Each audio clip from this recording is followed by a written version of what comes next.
Bismillahirrahmanirrahim. Assalamualaikum warahmatullahi wabarakatuh. Perkenalkan, nama saya Nining Rusmianingsih, Eskep NSMK. Saya merupakan dosen di Sekolah Tinggi Ilmu Kesehatan Kuningan. Mengampu di program studi S1 Keperawatan dan Profesinus. Bidang ilmu dan peminatan saya di Manajemen Keperawatan. Adapun mata kuliah yang saya ampu sesuai dengan bidang ilmu dan peminatan, yaitu Manajemen Keperawatan. Pada kesempatan ini, saya akan menyampaikan PDD UKT-PT bidang pengajaran pada mata kuliah Manajemen Keperawatan. Di mana mata kuliah ini disampaikan atau ditempatkan di semester 6 dengan bobot SKS sebanyak 4 SKS teori. Untuk deskripsi mata kuliah Manajemen Keperawatan ini ingin mempelajari bagaimana cara pengelolaan dari sekelompok perawat dengan menggunakan peran dan fungsi manajemen keperawatan dalam pemberian asuhan keperawatan kepada klien. Baik itu di berbagai tingkat pelayanan keperawatan atau tingkat pelayanan kesehatan yang meliputi rumah sakit, keluarga, puskesmas, ataupun masyarakat sesuai dengan standar nasional maupun internasional. Untuk capaian pembelajaran yang ingin dicapai pada mata kuliah ini atau CPMK-nya ada 8. Yang pertama, mampu membedakan berbagai teori, peran, fungsi manajemen, dan juga tipe atau gaya kepemimpinan dalam pengelolaan asuhan keperawatan. Yang kedua, mampu menyusun perencanaan keperawatan suatu unit ruang rawat sesuai dengan prinsip perencanaan dan standar akreditasi pelayanan. Yang ketiga, mampu untuk menetapkan kegiatan fungsi pengorganisasian sesuai dengan prinsip perorganisasian. Keempat, mampu menetapkan fungsi ketenagaan sesuai dengan prinsip ketenagaan. Kelima, mampu untuk mengaplikasikan kegiatan manajer ruang rawat dalam fungsi pengarahan.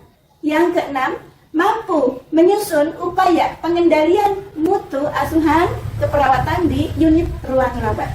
Yang ketujuh, mampu merencanakan penyelesaian konflik dalam pemberian asuhan atau pelayanan keperawatan.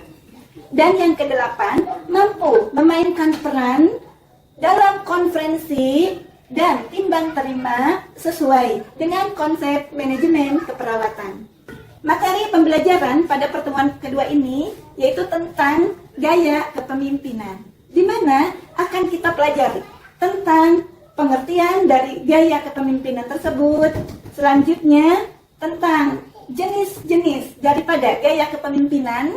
Yang ketiga, kriteria dari berbagai jenis gaya kepemimpinan tersebut, dan juga indikator daripada gaya kepemimpinan sesuai dengan jenis-jenis gaya kepemimpinan tersebut. Materi pembelajaran untuk mata kuliah manajemen keperawatan disesuaikan dengan capaian pembelajaran mata kuliah atau CPMK-nya.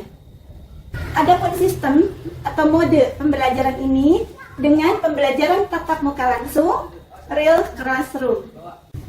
Metode pembelajaran dengan menggunakan ceramah, diskusi, atau tanya jawab antara mahasiswa dan dosen, juga brainstorming dan student based center.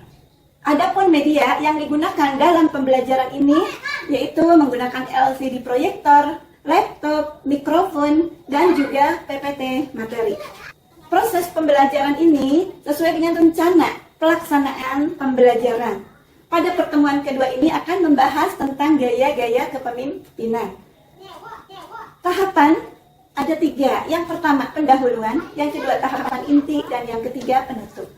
Pada tahap pendahuluan dibuka dengan salam, dilanjutkan dengan doa bersama, mengecek kehadiran mahasiswa, dan kontrak waktu, juga melakukan review dari materi pada pertemuan sebelumnya, dan juga menyampaikan capaian pembelajaran yang akan diberikan pada pertemuan kedua ini. Pada tahap inti, yaitu tahap penyampaian dari materi gaya kepemimpinan, di mana di sini akan disampaikan tentang pengertian dari gaya kepemimpinan, jenis gaya kepemimpinan, kriteria gaya kepemimpinan, dan juga indikator. Selanjutnya diberikan penguatan kepada jawaban mahasiswa yang menjawab dengan benar dengan memberikan reward atau reinforcement. Selanjutnya diberikan kesempatan kepada mahasiswa untuk bertanya. Pada tahap penutup dilakukan dengan evaluasi dari materi yang sudah disampaikan pada tahap inti tadi dengan memberikan 2 buah pertanyaan. Selanjutnya menyimpulkan bersama-sama materi yang sudah disampaikan dan memberikan penugasan. Penugasannya berupa makalah dengan mencari artikel ilmiah terkait dengan perbandingan dari jenis-jenis gaya kepemimpinan yang sudah dibahas. Dan pertemuan kedua ini akan ditutup dengan doa bersama dan juga salam. Bobot penilaian untuk mata kuliah manajemen keperawatan ini, yang pertama yaitu penilaian kehadiran sebanyak 5%, yang kedua tugas 15%, kuis 10%, UTS 30%, dan UAS 40%, sehingga totalnya menjadi 100%. Baiklah, kita akan melihat bagaimana untuk proses pembelajaran yang dilakukan pada pertemuan kedua dengan materi pembelajaran gaya kepemimpinan. Mari kita sama-sama untuk menyaksikan. Bismillahirrahmanirrahim. Assalamualaikum warahmatullahi wabarakatuh. Waalaikumsalam warahmatullahi wabarakatuh. Alhamdulillah, kita panjatkan puji syukur kehadirat Allah Subhanahu wa taala bahwa hari ini kita bisa bertatap muka kembali dalam rangka perkuliahan manajemen keperawatan. Kita sudah pertemuan keberapa sekarang? Kedua. Sebelum kita mulai, kita alangkah baiknya untuk berdoa bersama-sama terlebih dahulu. Kita berdoa sesuai dengan agama dan keyakinan masing-masing. Berdoa dimulai. Berdoa selesai. Gimana kabarnya hari ini? Alhamdulillah. Alhamdulillah ya. Terus hari ini hadir semua kan? Hadir semua, alhamdulillah ya. Kita jumlahnya sudah 35 orang dan alhamdulillah hari ini hadir semuanya.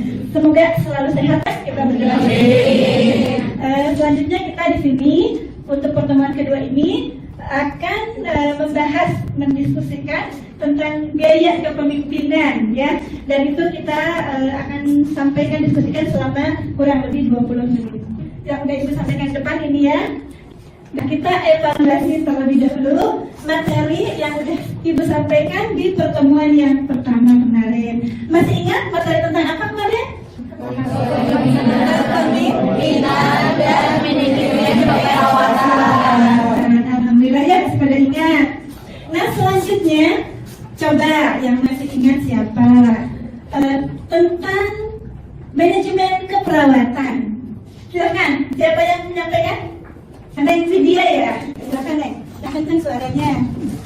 Izin menjawab ya Bu, untuk fungsi manajemen keperawatan menurut Haber tahun 2010 ada 4. Yang pertama itu ada fungsi perencanaan, yang kedua fungsi pengorganisasian, yang ketiga ada fungsi pengarahan, dan yang keempat ada fungsi pengawasan. Alhamdulillah ya, jawaban dari Neng Widya bagus ya, udah benar 100 nilainya ya. Kita kasih plus buat Neng Widya. Nah, selanjutnya siapa lagi yang mau menyampaikan pendapatnya? Ayo, jangan takut-takut, jangan khawatir, ayo silakan. Dengan Neng Nadia, silakan Neng sampaikan. Untuk fungsi ketenagaan dari Marquez dan Mustor tahun 2012 ada 5, yaitu fungsi perencanaan, pengorganisasian, ketenagaan, pengawasan, dan pengarahan. Asik. Bagaimana teman-teman, betul nggak? Alhamdulillah ya. Terima kasih ya. Kita kasih aplaus juga. Kita akan mendiskusikan materi untuk pertemuan kedua ini, yaitu tentang tipe kepemimpinan atau gaya kepemimpinan. Pernah mendengar apa itu gaya kepemimpinan? Oke, pernah. Alhamdulillah. Nah, Siapa yang mau menyampaikan pendapatnya? Ya. Nah, dari Pipi, ya. Sebagai kepemimpinan itu cara untuk mempengaruhi bawahan agar mau kerjasama dan produktif. Oh iya. Bagus apa yang disampaikan oleh Neng Pipi barusan. Kita kasih plus. Lagi yang mau menyampaikan. Nah, Izin menjawab ya Bu, tipe kepemimpinan atau gaya kepemimpinan yang saya ketahui yang pertama ada operatif, yang kedua ada demokratif, sama yang terakhir ada afiliasi. ya. Bagus jawabannya, kita kasih plus. Nah, betul apa yang disampaikan oleh teman-teman tadi ya, untuk Neng Salwa, ada Neng Pipi ya. Nah, kaitan apa itu gaya kepemimpinan? Baiklah, kita akan membahas tentang gaya kepemimpinan tersebut dari mulai pengertian ya. Terus juga selain pengertiannya ada jenis gaya kepemimpinan. Selain itu ada apa lagi? Karakteristik gaya kepemimpinan dan juga indikator. Ya. Nah, kita lihat ke materi ke depan. Selain yang udah Ibu siapkan ya. Bahkan di sini kita akan membahas gaya kepemimpinan. Nek, silakan kita lanjut. Apa itu gaya kepemimpinan? Di sini ya kita lihat. Nah, di sini untuk gaya kepemimpinan menurut Sukoco dan Alimudin ya, tahunnya sudah update ya. Ini tahun 2017. Kita lihat sama-sama ke depan. Nah, di sini ada suatu rangkaian karakteristik. Nah, yang digunakan oleh siapa? Pemimpin untuk mempengaruhi bawahannya. Untuk apa? Organisasi. Jadi yang kita garis bawahi kata kuncinya apa?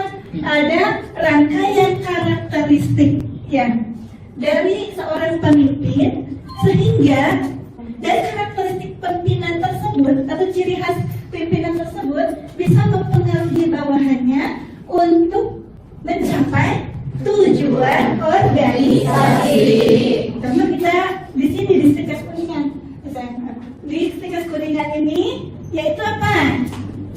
Mempunyai visi dan misi, tujuan dari berdirinya stiker kuningan. Contoh berarti kan pimpinan di sini siapa? Ketua stiker.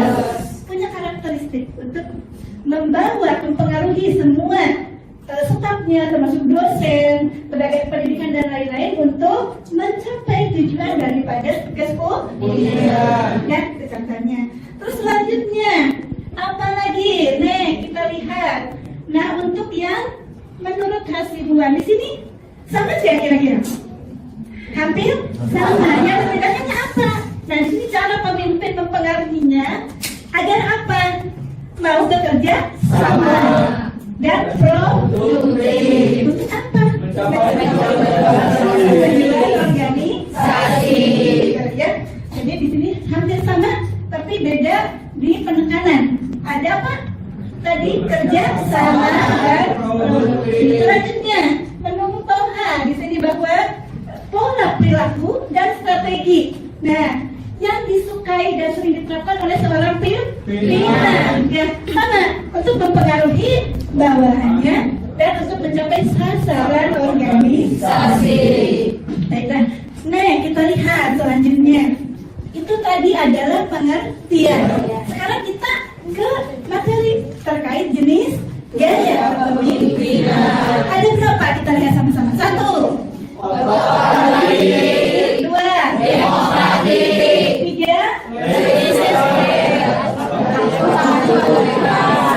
Ya, ada karakteristik daripada gaya kepemimpinan yang pertama, otokratik. Kita lihat coba ke depan. Pemimpin di otokratik itu merasa bahwa organisasi itu milik pribadi, sehingga apa? Arogan atau merasa sombong. Itu kan tidak bagus ya. Selanjutnya yang kedua, tujuan pribadi identik dengan tujuan organisasi. Di situ apa? Jadi tujuannya dari organisasi dan pribadi itu sama, sehingga tadi rasa memilikinya tinggi gitu ya.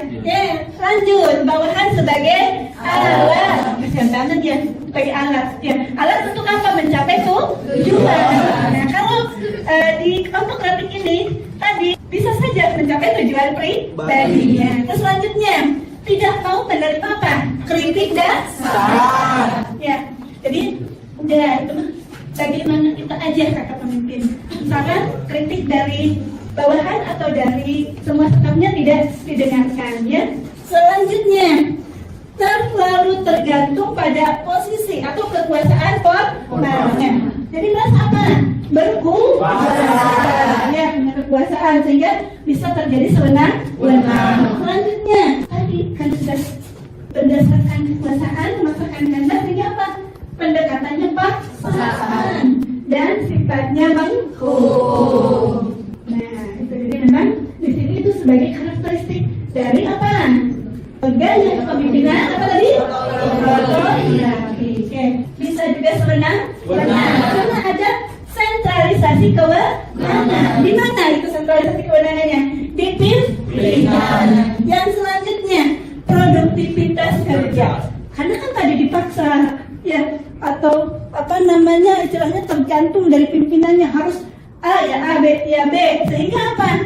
Nah, ada segi positifnya mbak di indikatornya, ada produktivitas kerja, jadi seperti lebih produktif, padahal terpaksa kan begitu ya. Oke lanjut, setiap keputusan dianggap sah. Ya udah, karena yang sentralnya pemimpin, ya sudah nih kita putuskan A, kita putuskan B, sehingga keputusan ada di pimpinan yang sah, sehingga pengikutnya otomatis wajib menerima perintah tanpa pertanyaan. Oke, kita lihat sekarang. Yang kedua apa tadi? Kan satu gaya kepemimpinan apa? Yang kedua demokratik. Nah, karakteristiknya apa di sini? Bawahan adalah makhluk termulia di dunia. Ya, ada apa ya? Kita kasih applause buat ada apa? Memuliakan manusia. Ya, jadi bahwa bawahan adalah makhluk termulia. Ya, sehingga lebih menghormati kepada siapa? Kepada stafnya. Selanjutnya, yang kedua ada sinkronisasi. Sinkronisasi itu artinya menyesuaikan, ya, menyesuaikan untuk mencapai tujuan yang baik ya, tujuan organisasi. Terus bedanya lagi, senang menerima saran dari lebih terbuka terhadap bawahannya. Selanjutnya apa? Mensukseskan bawahannya. Karena tadi memuliakan bawahan, bahwa manusia itu makhluk yang paling mulia. Bawahan itu dianggap mitra, sehingga apa? Mensukseskan bawahannya, mensejahterakan bawahannya. Selanjutnya apa? Selalu mengembangkan kapasitas diri sebagai seorang pemimpin.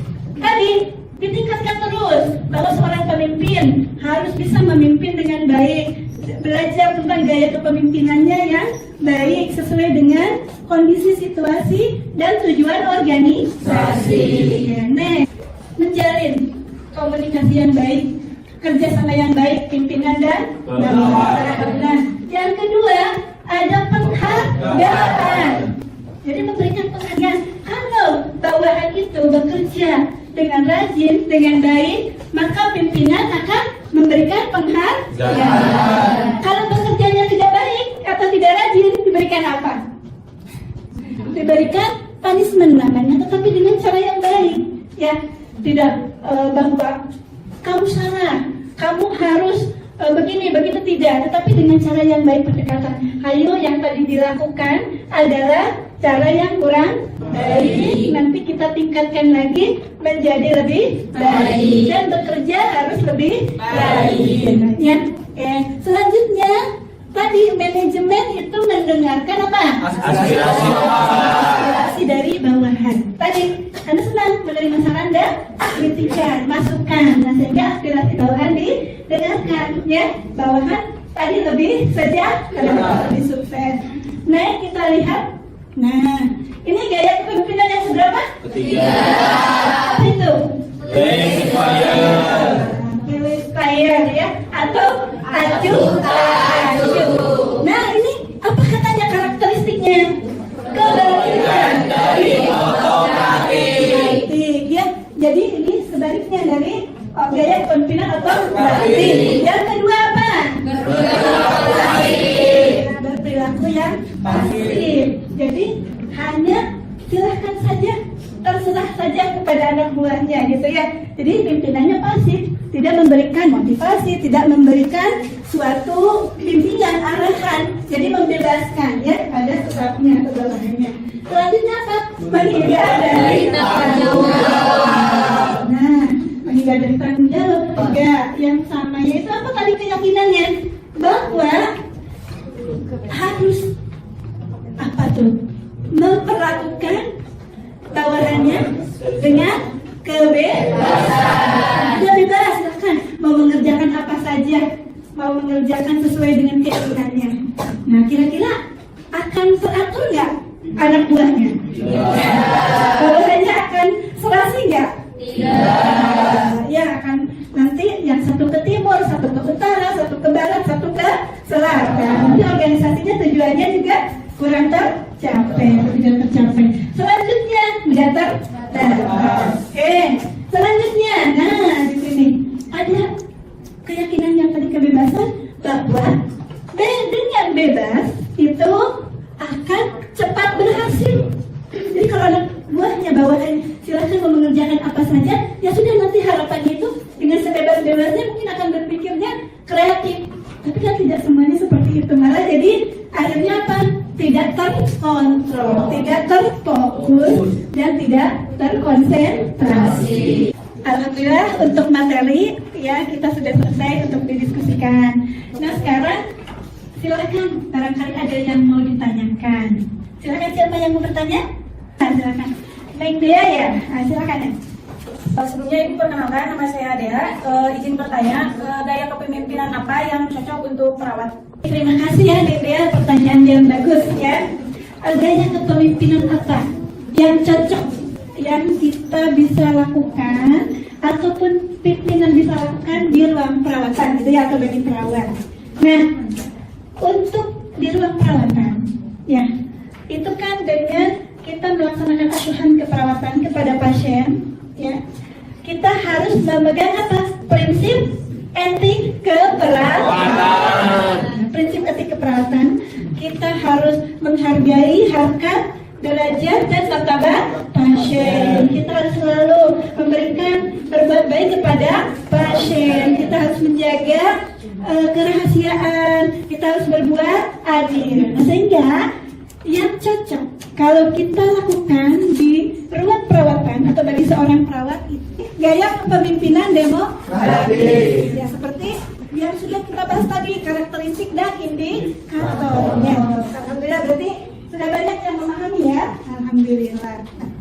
Baik, ada pertanyaan lagi atau sudah? Oh cukup. Cukup ya, sudah paham berarti ya, insya Allah. Nah, Ibu akan memberikan evaluasi ya terkait apa yang sudah disampaikan tadi ya.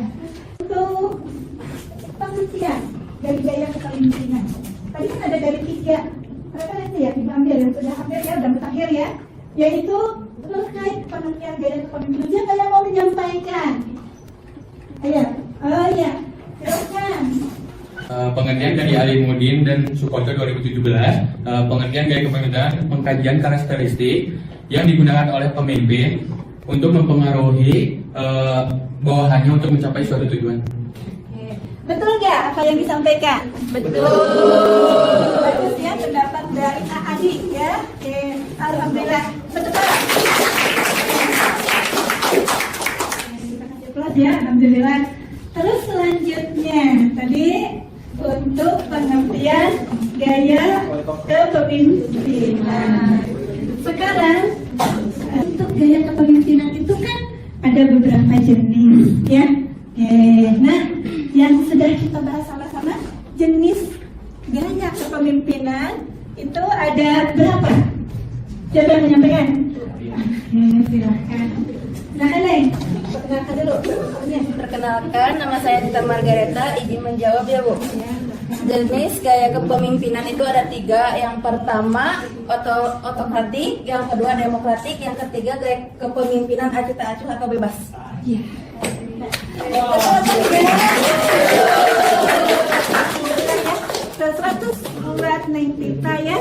Baiklah, kita sama-sama simpulkan untuk pengertian dari gaya kepemimpinan. Nah, kita simpulkan menurut Alimuddin dan Sukoto tahun berapa? 2012. Bahwa gaya kepemimpinan itu apa?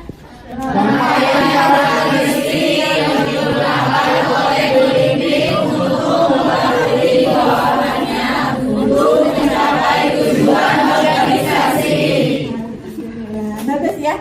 Jadi sudah dapat dipahami semuanya ya bahwa gaya kepemimpinan itu satu cara atau rangkaian dari karakteristik yang digunakan oleh siapa? Pemimpin yang dapat mempengaruhi bawahannya untuk apa? Suatu organisasi. Alhamdulillah ya.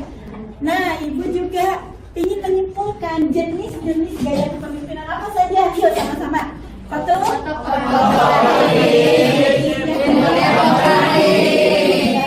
Betul. Yang ketiga.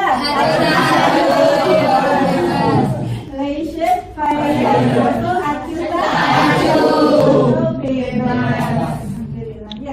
Berarti sudah dapat dipahami semuanya. Alhamdulillah.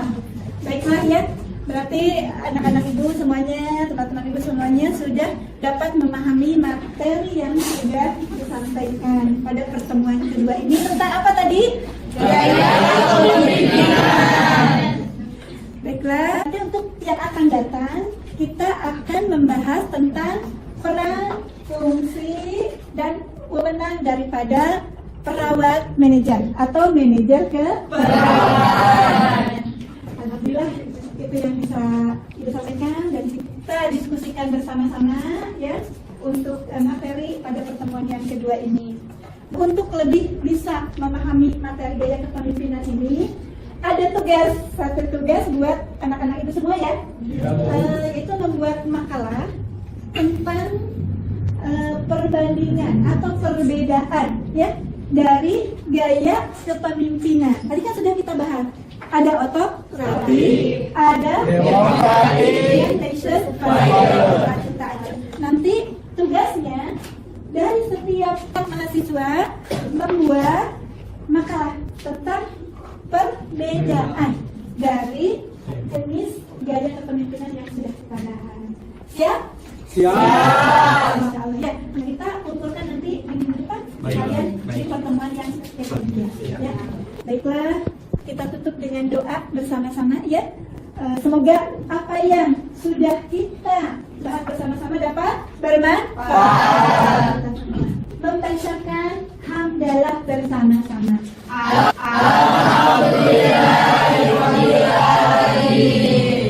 Wabillahi taufiq wal hidayah. Wassalamualaikum warahmatullahi wabarakatuh. Waalaikumsalam warahmatullahi wabarakatuh.